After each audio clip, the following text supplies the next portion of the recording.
if you look at the whole landscape, whether it's global or Asian, wealth is increasing, right? With globalization, with increased trades amongst countries, affluence is increasing. And in particular, in Asia and ASEAN, the growth has been very, very significant. So there is a demand for wealth management business, whether it is generically in the market or a nice our customers in Maybank's group presence. So with that as a backdrop, it made perfect sense for Maybank Group to increase our focus on wealth management business because there's a demand and because our customers have also grown affluence. So the thinking is very simple. Singapore is a wealth management hub for the region. We have got very appealing infrastructure, tax regimes. The talent is here. We have got the lifestyle to support the high net worth wanting to move to Singapore. So making Maybank Singapore the hub for the group is very logical. But that doesn't mean that we are not going to be increasing our focus in the wealth management business onshore in country, in countries like Malaysia and Indonesia, even Philippines and Cambodia. So that's the game plan. We want to be very strong domestically in all of our relevant markets, and then Singapore will behave as a regional hub for the whole group.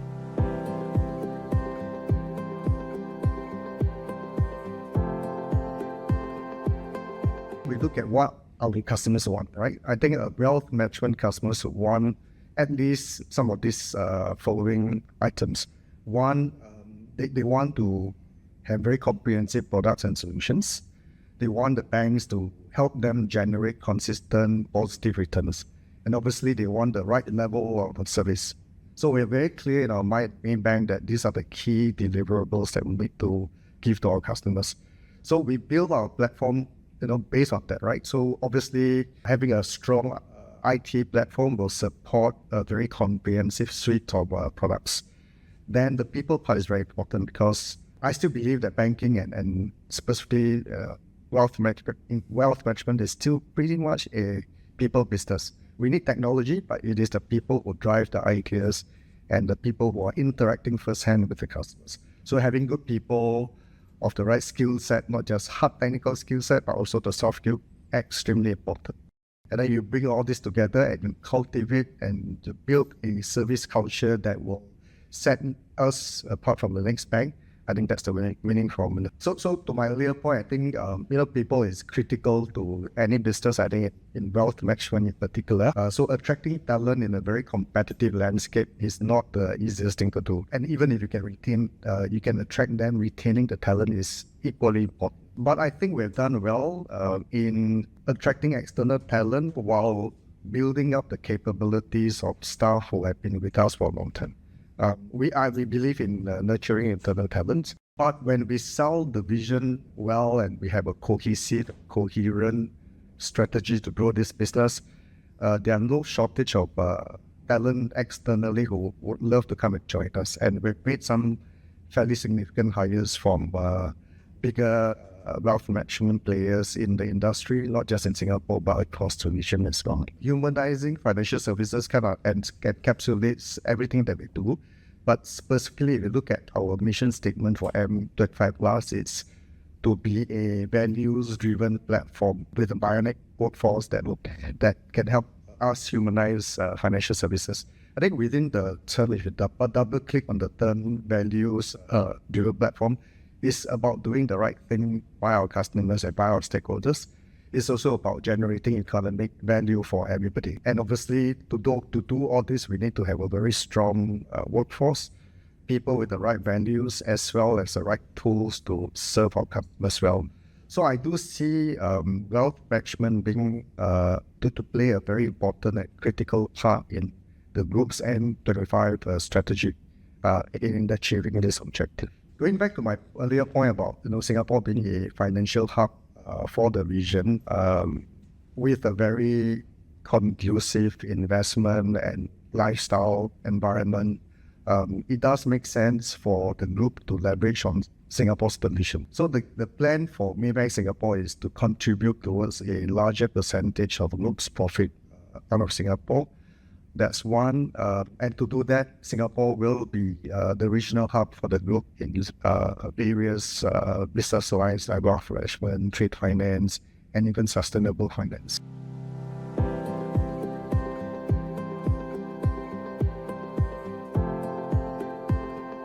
But if you look at it, actually it's no different than what a conventional investor would require, like from wealth creation all the way to distribution, right? So if you kind of match that to typical conventional investor, he would have to create the wealth, and eventually how does he transfer the wealth to the next generation? You look at 5 pillars as an Islamic, from the Islamic angle or from the conventional angle, actually the needs of the customers are being met. I believe that increasingly wealth management customers are very discerning. Their demands are increasingly international. Therefore, as a service provider, we must make sure that our platform is strong. I do believe that building product capabilities is the prerequisite to offer as a wealth management player. But I think what really sets one player apart from another is really the service. I think products and solutions are very easily copied, very easily replicated, but the service culture is what I think sets one bank apart from another. Our perfect focus is to gain market share by being very attentive to our customers' needs. In Maybank, we're very clear that we want to manage wealth management business as a continuum, whole life cycle. Again, going back to the 5 pillars for wealth creation to transfer. If you kind of map that against the journey of a customer from getting the first pay to eventually being affluent and wanting to pass that wealth to the next generation, it's all about a continuum. So the focus for me is to do everything well, again, putting customers' needs central in everything.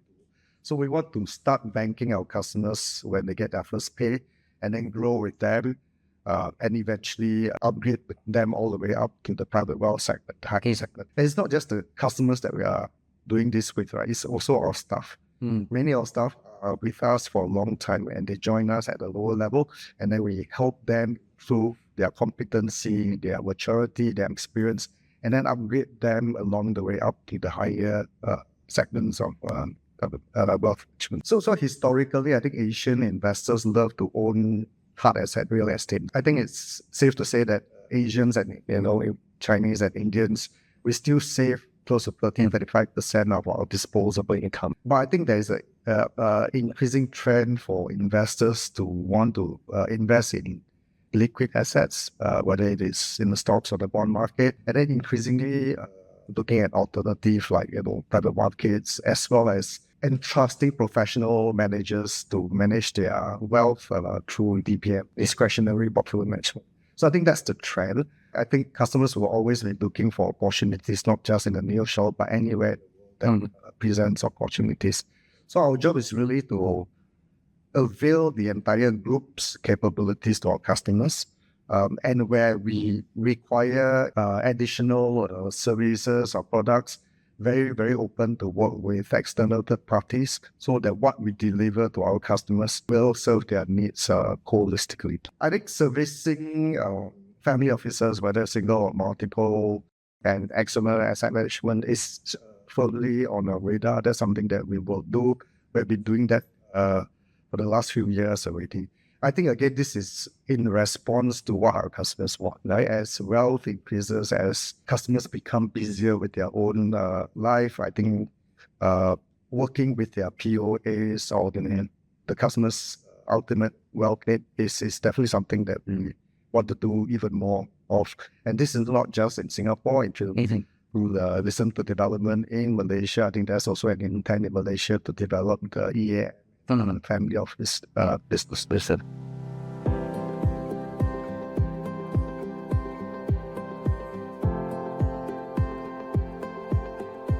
I believe in the Asia and the ASEAN story. Maybank is the only bank with presence in all the ASEAN countries. And if you look beyond ASEAN, we are in the right financial centers, whether it is Hong Kong, Shanghai, London, or New York, that we're present there. But I think it's very clear that we want to be very strong in ASEAN and by extension Asia first. How do we then connect our customers across the 10 countries and beyond? I think if you look at the economies of ASEAN, we are very complementary, right? Singapore has no natural resources, but we are a financial hub, we are a lifestyle hub. I think Singapore plays a very unique part as the financial capital for the region. And if you look at ASEAN amongst the 10 governments as a bloc, it's very effective, it's very benign. It's all about living and allowing each country to operate its own political system, not coming together for economic cooperation. And if you look at the progress made in Indonesia, Malaysia, Vietnam, the wealth will only continue to increase. So Singapore plays a very important part as a member country of ASEAN, and again, Maybank Singapore has a lot we can do to contribute towards Maybank Group's ASEAN presence. I think in the industry, my view is that digital adoption will only increase. I think with each younger generation, they are more and more digital, right? So it's a given. I think we have to build digital capability to be future-proof. Maybank Singapore, we take lead in some of the initiative because we operate in a very advanced financial services sector. So we do lead in some of the initiatives for the group, but we always work together as a group. There will be capabilities from head office or from Indonesia that can leverage on. It's about, again, availing the group's capability by augmenting capabilities across different countries so that we ultimately put a very credible digital solution to our customers.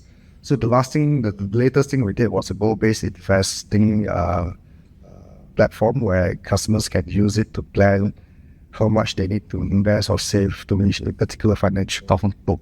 So this is just one example. It's not just in the wealth management space, it's also the daily life, right? So customer in Maybank can make a instantaneous transfer to Malaysia quite easily. If he wants to have a regional view of his account, that's also very possible. So in Singapore, as one of the member banks of ABS, I'm very keen to participate in all industry payment initiatives, and then any transnational or cross-border initiative, definitely working very closely with my counterparts in the village.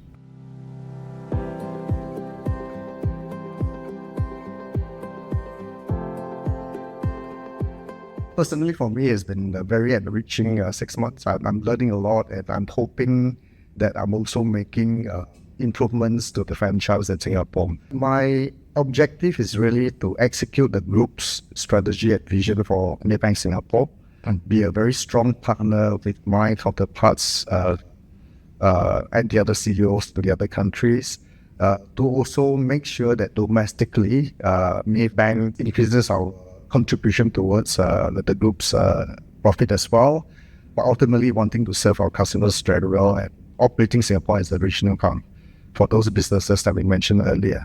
So in terms of financial 2024, we are tracking our budget very, very well. It's not been an easy market with the interest rates being higher for longer.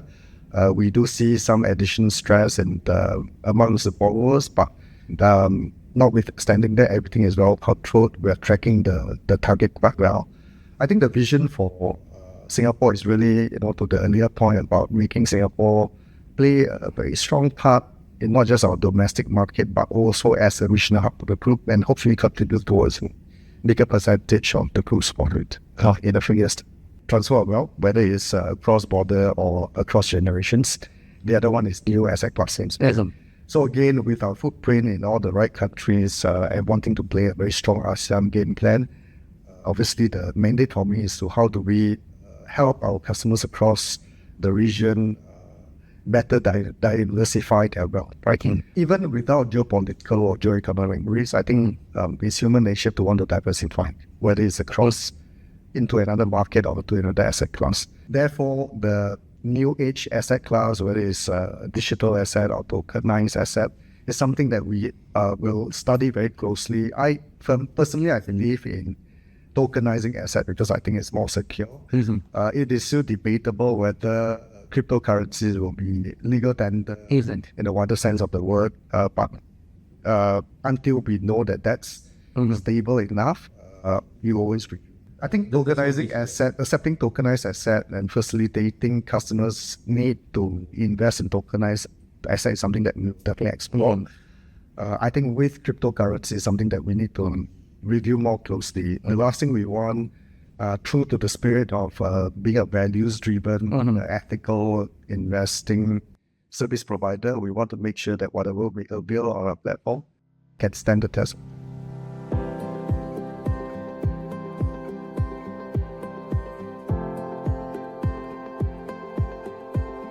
I think philosophically, just because there are a few bad apples in the barrel, it doesn't make the whole barrel bad. So I think we have to be very discerning between the bad actors and those genuine investors.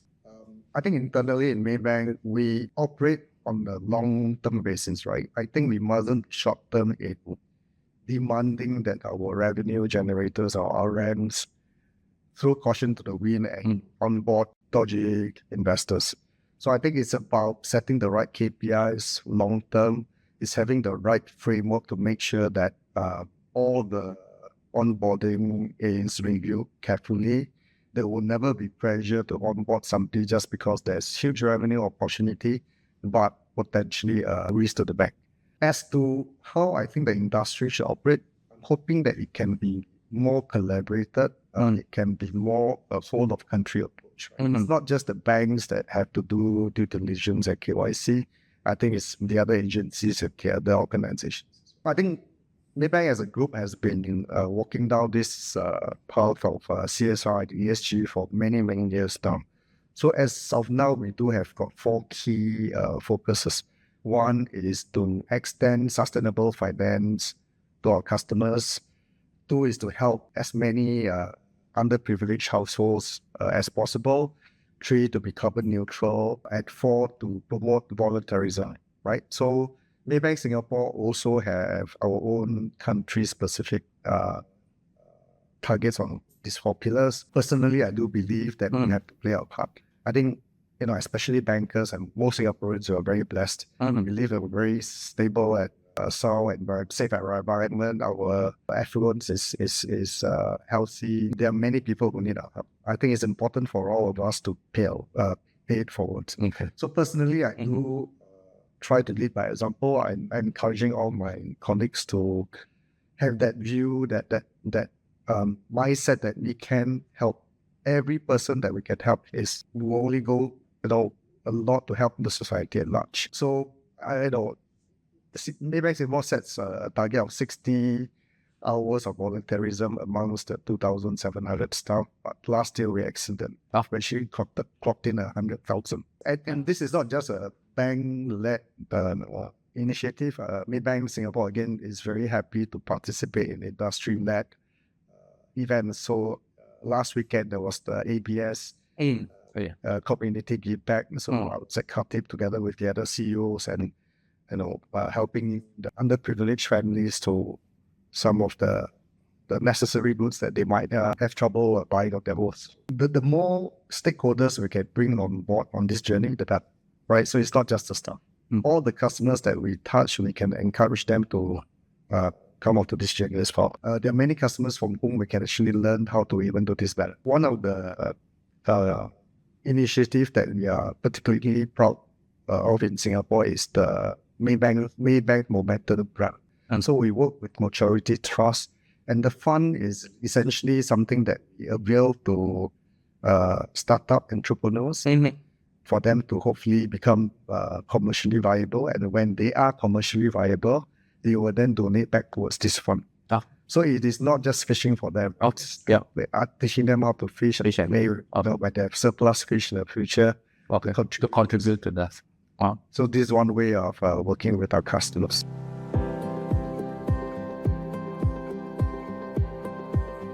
As of now, the group wealth management business is contributing to a significant proportion of the group revenue as well as fee income and PBT. Over the next 5 years, we hope for this to increase by at least 10%. Obviously, we are learning from our competitors as well and looking at how much wealth business contributes towards group profit, and that's something that we're emulating.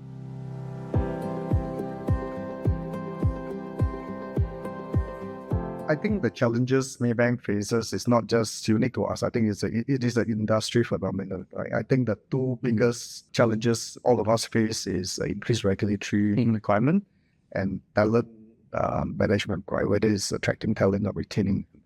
The last thing I hope to see is industry players trying to counter offer each stuff, and before you know it, you become poaching, and before you know it, become cost heavy, right? I think we should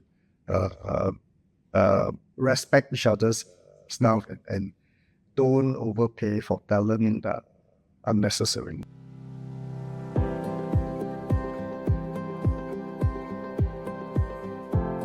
Again, we are driven by what do we need to do, what services do we need to provide to better serve our customers, right? Obviously, to serve our customers well, we must have certain scale. Where we can build internally and organically, we will do so. Even talent, if we can promote internally, we will definitely be doing so. Like that will be the first sort of goal.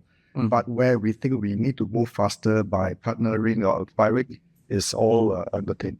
And that includes technology partners, that includes hopefully working with another wealth player which complements strengths. I think if you look at at least in the private banking space, even the mass affluent space, there are more partnerships now. Maybe 10, 20 years ago, there were more acquisitions, but I think there are fewer banks to acquire, but partnership is definitely the new players.